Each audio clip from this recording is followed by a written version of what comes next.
right, so before we get started, everyone who has something personal at stake in this election, raise your hand. That's right, 100% of us do. And it seems like we always say it. I know this. We always say it every election year. This is the most important election of our lifetimes. And it might sound hyperbolic, but it's true every time we say that. It's because the stakes just keep getting higher. 2020 is the most important election of our lifetimes. And you know what? It might be one of the most important elections in our nation's history. We have a choice between Joe Biden and Kamala Harris, candidates who have integrity, experience, empathy, or 4 more years of a Trump-Pence administration who are bullying people and trying to rip away our health care. We know how high these stakes are. We have a choice between Gary Peters, who fights hard for Michiganders. He fights for us in the state Senate or in the U.S. Senate, or John James, who stands behind Donald Trump 2,000%. In a moment where we feel like so many things are not in our control, we do have control of the fate of our nation. We do have control of the fate of the U.S. Senate. We do have control of the Michigan Supreme Court. We do have control of what is happening with our votes, which means we got to get out and vote, people. We got to get out and vote for Joe Biden and Kamala Harris and Gary Peters and all of our Congresspeople and Elizabeth Welch and Bridget McCormick for the Supreme Court, right? We came just 2,800 votes shy of winning the State House in 2018. Every day between now and Election Day, we have to do a little bit more to make sure we don't fall short again. Because as your governor, I would love to have a House of Representatives that'll work with me instead of working against me.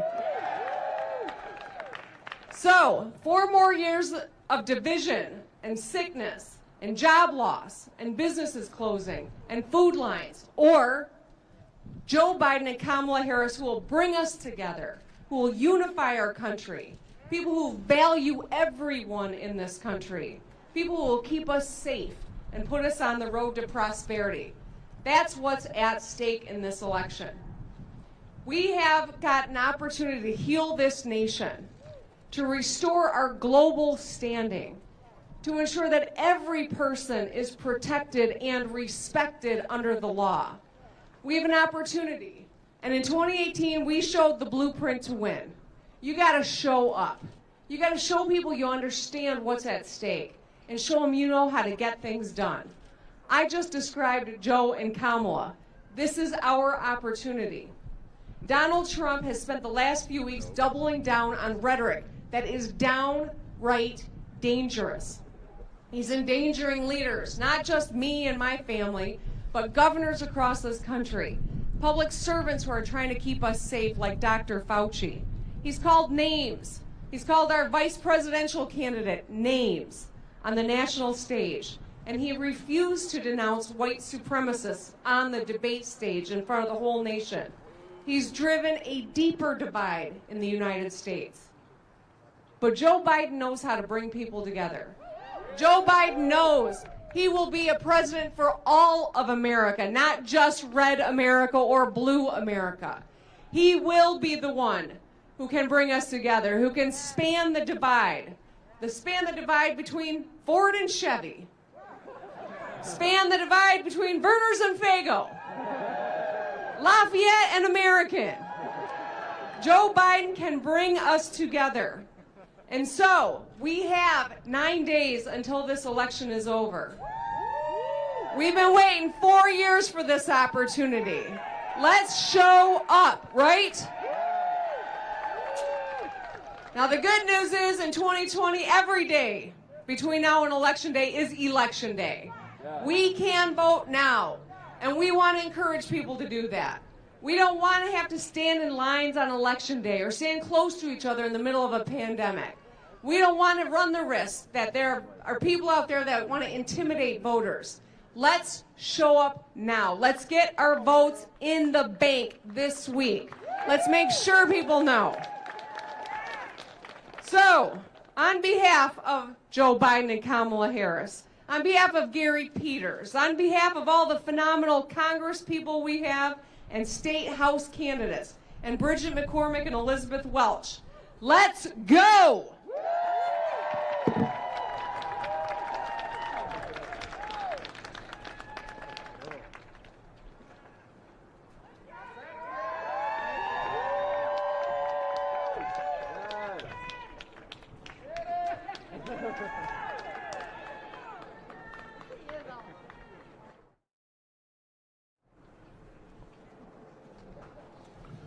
Ladies and gentlemen, please welcome Nick Chapital.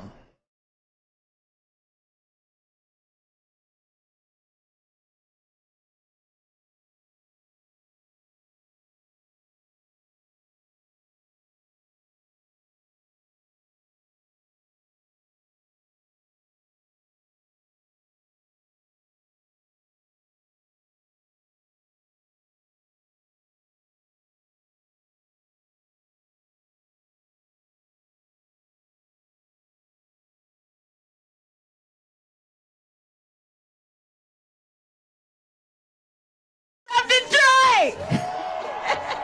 Wayne County!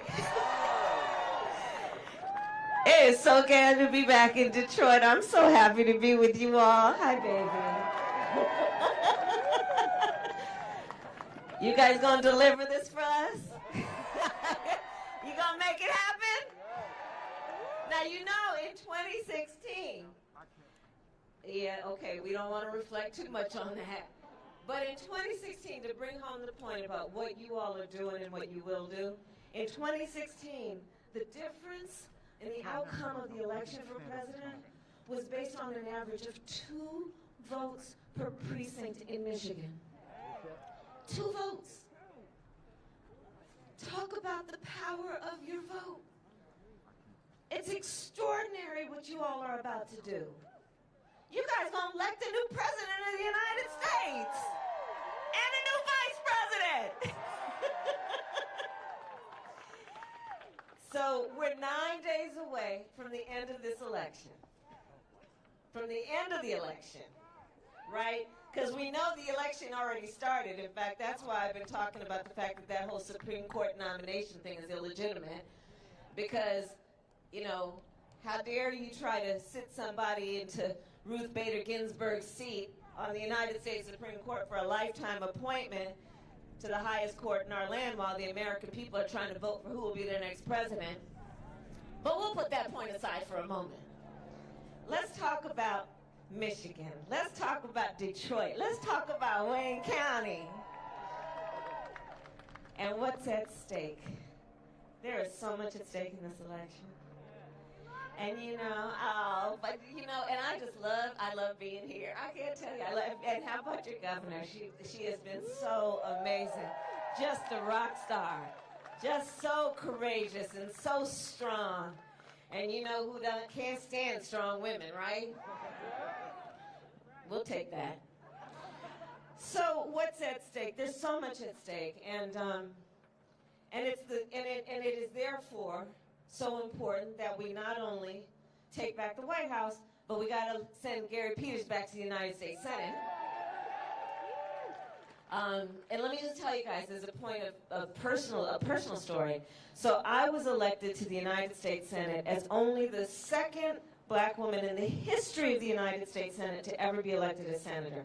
And I got there in January 2017, and then, you know, they let you pick out a desk where you want to sit, and, you know, usually it's the desk nobody else wants if you're the most junior person, right?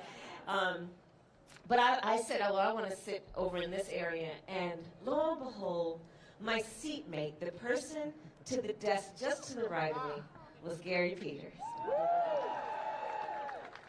From day one, he was so kind and so helpful and so supportive. And we would sit there in between these votes, and it was all kinds of votes that happened over the years. We voted to keep the Affordable Care Act intact. We voted against Brett Kavanaugh. We voted for working people and organized labor. We voted for education, and we voted for all of the things that we know are important about our country. And Gary and I would sit there in between votes and just talk. And he would talk to me about Michigan. And he would talk to me about working people. Gary's the one who let me know about all of the 50,000 manufacturing jobs that have been lost in Michigan while Donald Trump has been president. Gary is the one who's been talking to me and fighting, knowing that 400,000 jobs have been lost in Michigan just since February. You gotta send Gary Peters back to the United States Senate. We want to do that? Let's do that. So there's so much at stake in this election, and let's look at it. We're in the midst of 4 crises that have converged at one time. A public health crisis because of this pandemic, where over 225,000 Americans have died in just the last several months, many of whom were without family because of the nature of this, who had no one there to hold their hand for their last days on earth. Over 8.5 million people have contracted this virus and will have unknown long-term health consequences. Doctors are talking about things like lung scarring. And here's the thing about it. It didn't have to be this way. It did not have to be this way. Thanks to a fellow by the name of Bob Woodward, we know that Donald Trump knew about this back on January 28th. And you know, then old boy has the nerve, even just recently in the last debate, to talk about how we're rounding the corner. I don't see one either. And here's the thing, January 28th, he was informed. This thing is deadly. 5 times more deadly than the flu. He was informed it could hurt children. He was informed it was airborne. And he sat on that information. He did not share it with the American people. And then he had the gall to suggest it was a hoax, to suggest you shouldn't take it seriously, to suggest, well, he keeps a ledger and you're on one side of his ledger. If you wear a mask, you're on another side of his ledger if you don't. And now look at where we are. There is so much at stake in this election. Versus, on the other hand, Joe Biden, who back since March has been talking about what we need to do to heal. It's a pandemic, a public health crisis. On the one hand, you have Joe Biden, who together with President Barack Obama created the Affordable Care Act that brought health coverage to over 20 million people, including protecting people with pre-existing conditions. How many of you know or love somebody who has diabetes, who has high blood pressure, who has breast cancer, who has lupus? Barack Obama and Joe Biden created the policy that protect people with pre-existing conditions. On the other hand, you have Donald Trump, who's in court right now trying to sue to get rid of it in the midst of a public health pandemic. It's almost unbelievable. These are the choices before the American people. 4 crises. We're looking at an economic crisis. Over 30 million Americans in just the last several months have filed for unemployment. 1 in 5 mothers in America is describing her children under the age of 12 as being hungry. Like, we're literally in a hunger crisis in America. People aren't talking enough about that. In fact, in Michigan, 1 in 10 households is describing as being hungry. In Michigan, 1 in 6 households is describing not being able to pay rent by the end of the month. In Michigan, 1 out of 4 small businesses has gone out of business. And he talks about rounding the corner. You see, there is a real choice in this election. Because on the one hand, you have Joe Biden, who says, looking at the brothers and sisters at IBEW and the building trades and then the House of Labor, and says, When you ask me how the economy is doing, I will ask you, well, tell me how our working people doing. That's how I measure how the economy is doing. How are working families doing? Then I will tell you how the economy is doing. And that's why Joe says we will not raise taxes on anyone making less than $400,000 a year. That's why Joe says no working family should pay more than 7% of their income in child care. That's why Joe says that first-time home buyers should get a $15,000 tax credit to be able to buy a home, which we know is the greatest source of economic health and well-being for American families. And on the other hand, you have Donald Trump, who measures the success of the economy by asking, well, how's the stock market doing? By asking, how are rich people doing? That's how he measures the success of this economy, which is why, as one of his first acts, he passed a tax bill benefiting the top 1% and the biggest corporations of America. But let me tell you what Joe and I are going to do. We're going to get rid of that. And we're going to invest that money in working families in America. We're going to invest that in infrastructure and build up our roads and bridges and our renewable energy. We're going to invest that, knowing it will create billions and millions of jobs. We're going to invest that, knowing folks like IBEW and our building trades and so many others who have these apprenticeship programs that are the best in the world will help us build up America's workforce and the skills to take on these jobs. Because yes, Joe and I will raise minimum wage to $15 an hour, but we also know that's the floor, not the ceiling.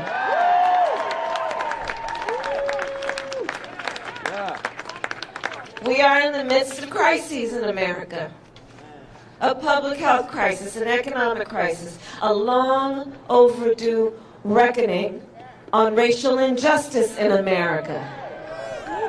And on the one hand, you have Joseph Biden, who has the courage to speak truth and say Black Lives Matter. On the other hand, you have Donald Trump, who will never speak those words.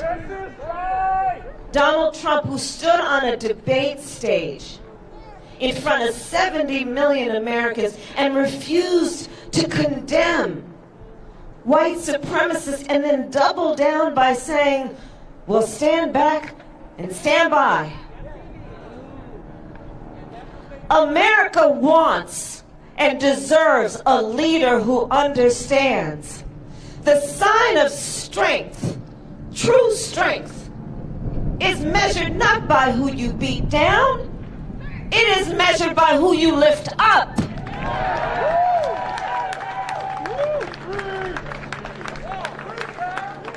People have a real difference in this election. The contrast couldn't be more clear. And then looks at what we're dealing with in terms of a climate crisis. You know, I come from America, so you got Oakland County. Well, I was born in Oakland, California. So we got more connections than one. In California and all over the western part of our state, we're seeing wildfires, burning out whole communities, people having to flee their homes. Firefighters have perished in those fires. Firefighters have been, I have met and talked with, in fact, my brother-in-law is a firefighter in California. I have met and talked with firefighters who are putting out fires while their own homes are burning. In the Gulf states of our country, people being ravaged by the storms, whole communities ravaged. In the Midwest, because of the extreme weather patterns and conditions, because the climate is changing, floods have wiped out whole seasons of crops.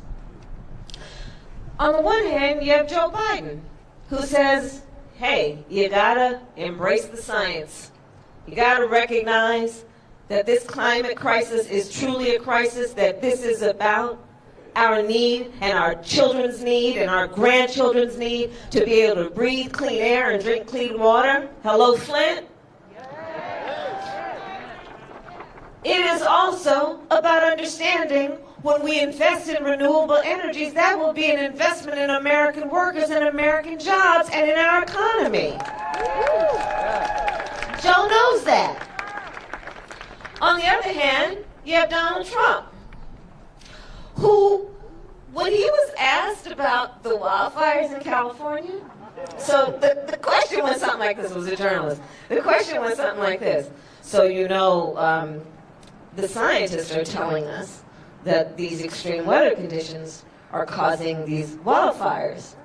To which the President of the United States, who's also the Commander-in-Chief of the United States, responded, "Science doesn't know." He's the President of the United States. Can you imagine? So we have real, serious, clear choices to deal with the serious problems, brother, that we are facing. And so that brings me back to you. You all are very likely going to make a decision about who becomes the next president of the United States. And so I am back in Detroit to ask you once again to please, please tell everybody you know about what is at stake in this election. And remind people to vote early, because this is the first time, as we know, in Michigan. And so, sometimes people vote based on how they traditionally vote, the way that they do every year in election time. And we got to let them know there's also a new way to do it, and to vote early. And we want people to vote early. And there are 3 reasons, I believe, that we all need to vote. One is to honor the ancestors, right? Honor the great hero, John Lewis, who we lost this year, who shed with so many others his blood on the Edmund Pettus Bridge for our right to vote. Let us honor that. Let's honor, as we did this year, the 100th anniversary of the 19th Amendment and those suffragettes who fought for women's right to vote. And let's not forget, not until 1965 could black women vote. So let's honor the ancestors. Let's vote because everything is at stake. Everything is at stake. And let's vote because around our country, and I've been traveling, I barely know where I was yesterday, but I'll tell you, I was in Florida, I was in North Carolina, I was in Georgia, and yesterday I was in Ohio. I'm here today, and I'll just keep moving. But around our country, there are powerful people in offices and states, and even, in the highest position, who've been trying to discourage people from voting. People who've been passing laws in various states that have been designed to suppress the vote and purge the rolls. People, including our president, who are trying to confuse people about the integrity of our election system. And we have to think about, why are so many powerful people going through such an effort to confuse us about voting, to make it difficult for us to vote, messing with the post office? Can you imagine messing with the post office? Like, well, postal workers. Why are they doing it? And I think we all know the answer. Because they know we are powerful. They know when we vote, things change. They know when we vote, we win. They know it. So let us not let anyone ever take our power from us. Let us not let anyone ever convince us that we are on the sidelines and not in the game. We are in this game.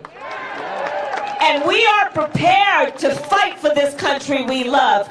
We know that we are not perfect. We know we have a lot of work to do, but it is born out of love of country that we march, that we fight, that we vote to get one step closer to those ideals we cherish and hold dear. And so that's what is at stake. And you know, people ask me, I do all these interviews, and they say, well, how do you, the democracy is taking a beating. And I say, yeah, our democracy has taken a beating over these last few years. But here's the thing. America's democracy will always be as strong as our willingness to fight for it. And when I look at you, I know we are strong. So my last point is this. Look, I feel a great sense of optimism. I really do. Because when I look at you, and let's all look at each other, right? Like, this is good. This is good. We're good. When I look at Joe, and I'm going to tell you something about him, in his heart, in his soul, he is motivated by love of our country and a deep desire to help our country heal and to unite. He truly is. And we're all going to be a part of that. And so the last point is, years from now, our children, our grandchildren, others, they're going to look in our eyes, each one of us, and they will ask us, where were you at that moment? And what we will be able to tell them is so much more than how we felt at this moment. We are going to tell them what we did. We will tell them that we were hanging out in the parking lot together at IBEW. We will tell them we organized, that we called and texted and emailed